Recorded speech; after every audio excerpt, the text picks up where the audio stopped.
Wish TV is your multicultural station. As we close out Black History Month, recent findings from the Indiana Department of Education's ILEARN assessment, they show troubling stats regarding black students in grades 3 through 8. Through ILEARN, or Indiana's Learning and Evaluation Assessment Readiness Network, it measures student achievement and growth according to state standards in English, math, arts, science, and social studies. To help us understand exactly how Indiana's black students scored on ILEARN and what that means, we are joined now by Wish TV contributor Emil Ekiyor. We appreciate you joining us today. Thank you so much for being here. Well, thank you for having me, brother. So exactly what do those numbers show for black students this school year? Before I start, I just want to say this, that this is not to take a stab at the amazing educators we have in our city and our state. We have some wonderful educators working so hard to make these numbers right. So this is no way taking a stab at them. But the numbers say in grades 3 through 8, 19.7% of black students were proficient in English, 16.7% in math, 10.9% in both English and math, 13.1% in science, and 15.8% in social studies. So those are some pretty, in my view, startling statistics. We talk about less than a fifth in each of those categories. Do you see any problems in the numbers there? I mean, those numbers are staggering. They're just not sustainable, right?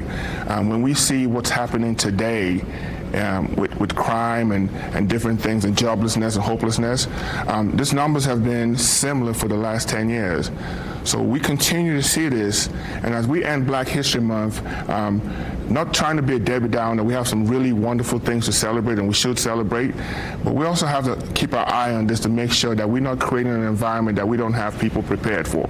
You talk about the environment. I know you've been in and out of some of these schools. When we talk about these issues, is it the environment impacting students? Is it the schools, the teachers, the administrators? What's going on here? So too many times, and I'm going to say this with all humility and respect, too many times we look at the schools and the educators, we look at the system, but I think it's time that we look at ourselves as a community and the energy and excitement that we have not created around education for our young people. We have to own this.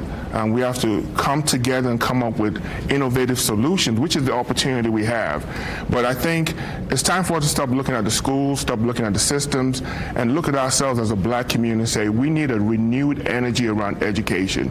We need to inspire our young people to go into those buildings, get on the buses every morning, excited about learning. And until we do that, we're not going to fix this.